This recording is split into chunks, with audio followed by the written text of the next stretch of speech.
Crisis del crédito privado que afecta a entidades tan importantes como BlackRock, Morgan Stanley e incluso JP Morgan.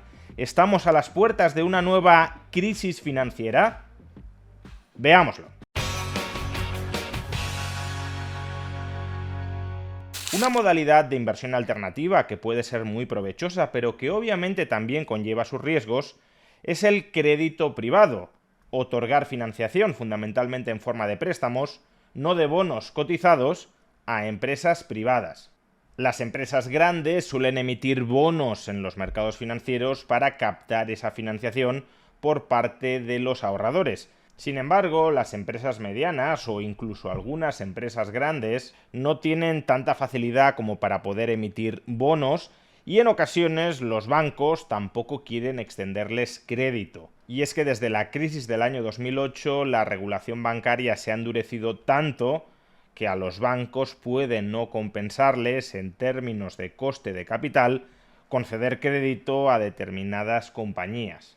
Y es ahí, en ese hueco, donde surge el llamado private credit, esta concesión de financiación directa a empresas que no consiguen financiarse ni a través del mercado de bonos ni a través de la financiación bancaria. Y en este sentido, como el conjunto de ahorradores que pueden proporcionar esta financiación es más estrecho, es más limitado, hay menos competencia entre ahorradores por entregar esa financiación, los tipos de interés que pueden cobrar aquellos que otorgan ese crédito privado tienden a ser más altos que los que conseguirían invirtiendo en bonos cotizados en los mercados o también superiores a los tipos de interés que suele cobrar la banca por esos mismos préstamos. Pero a su vez los controles que hay alrededor de ese otorgamiento de crédito privado también son algo más relajados.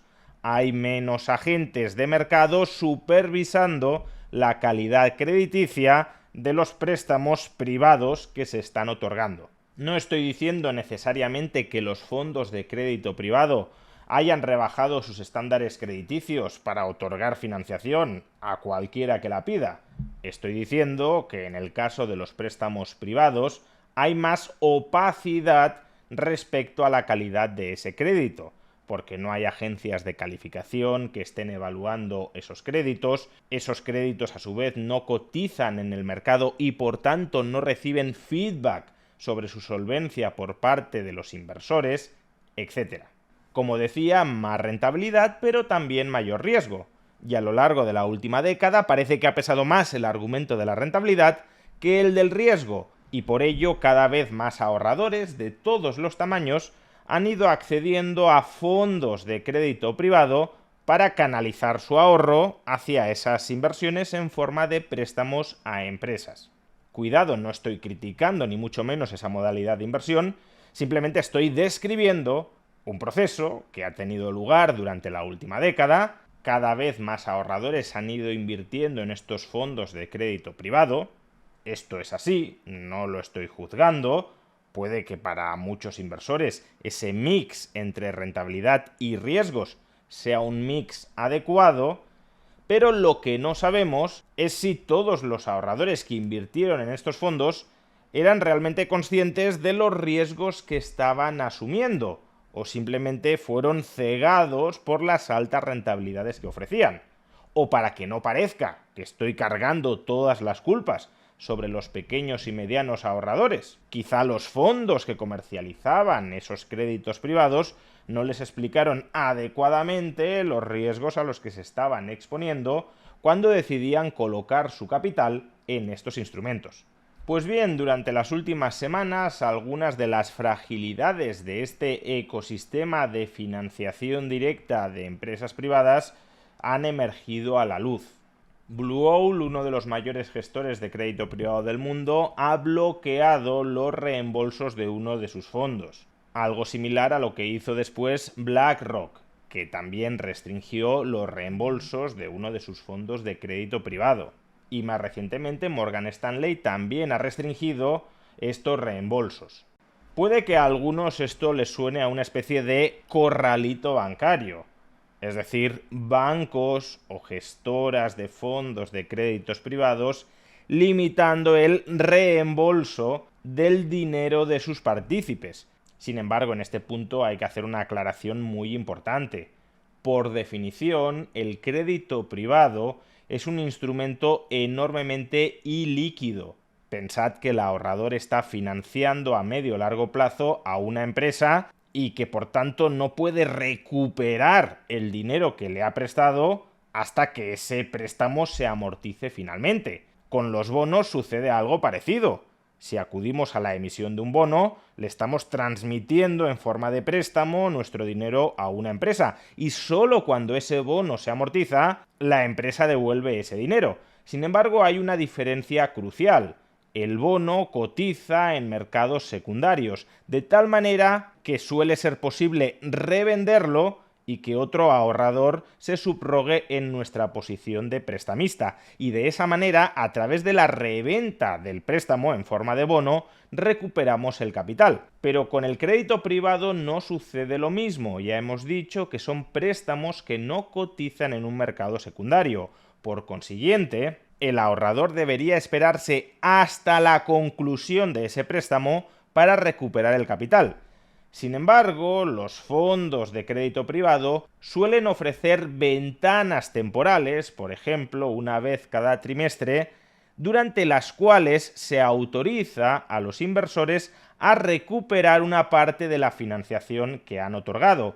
Eso no es porque los préstamos se estén amortizando, ni mucho menos, sino porque el gestor de crédito privado espera tener liquidez suficiente como para atender esos reembolsos. Por ejemplo, porque entre tanto otros inversores quieran entrar y quieran participar en ese fondo de crédito privado, de tal manera que se devuelve el dinero de los que quieren salir con el dinero de los que quieren entrar. Daos cuenta, por tanto, de lo que se está haciendo. No se está recuperando el capital que has prestado, sino que es el gestor de esos préstamos el que confía en poder adelantarte una parte de la devolución del préstamo que has efectuado. Pero para que ese gestor pueda cumplir con ese compromiso, que vuelve el producto de fondo de crédito privado más atractivo para el ahorrador, para que el gestor pueda hacer eso, el gestor tiene que tener suficiente liquidez como para atender todos los reembolsos, porque esa liquidez no le viene de la amortización de la cartera de crédito privado. ¿Y entonces qué pasa? Pues que si los inversores que quieren entrar son muchos menos que los que quieren salir, el fondo de crédito privado termina quedándose sin liquidez suficiente como para poder atender esos reembolsos anticipados. Porque, repito, el préstamo subyacente sigue sin haberse pagado. Hay que esperar a largo plazo para que eso suceda. Y esto es lo que ha ocurrido esencialmente durante las últimas semanas, que ha habido más inversores que querían salir de estos fondos de los que querían entrar, y por tanto los fondos se han quedado sin liquidez y no han podido atender los reembolsos anticipados. Este es uno de los riesgos clave que los ahorradores deberían haber tenido en cuenta antes de colocar su capital en estos fondos, si es que no estaban dispuestos a asumir este riesgo a cambio de la rentabilidad más alta que ofrecían. Pero démonos cuenta de que si solo es esto, estaríamos ante un mero, entre muchas comillas, problema de liquidez. Es decir, los ahorradores que esperaran tiempo suficiente acabarían recuperando su capital. Cuando las empresas a las que se ha financiado con crédito privado amorticen ese crédito privado, pues entonces los ahorradores recuperarán la financiación que les otorgaron. Por eso, por cierto, lo que he descrito antes no es un esquema piramidal, no es que se esté pagando meramente a los que salen con el dinero de los que entran. Los que entran, si los préstamos subyacentes se terminan pagando por las empresas que han recibido esa financiación, los inversores que entran, esperando suficiente tiempo, acabarán cobrando y no con el dinero de nuevos entrantes en el fondo, sino con la amortización del préstamo que han recibido las empresas. No será algo inmediato porque son préstamos a largo plazo, pero en ese largo plazo sí recuperarán el capital más los intereses comprometidos. Pero como digo, para que esto último sea así, deberíamos estar únicamente ante un problema de liquidez. El tema es que se sospecha, y esto es algo que nadie sabe, precisamente por los menores controles sobre la calidad crediticia de los que hablaba antes, nadie sabe si estamos solo ante un problema de liquidez o también ante un problema de solvencia. Y hay motivos para dudar de la solvencia de muchos de estos créditos privados.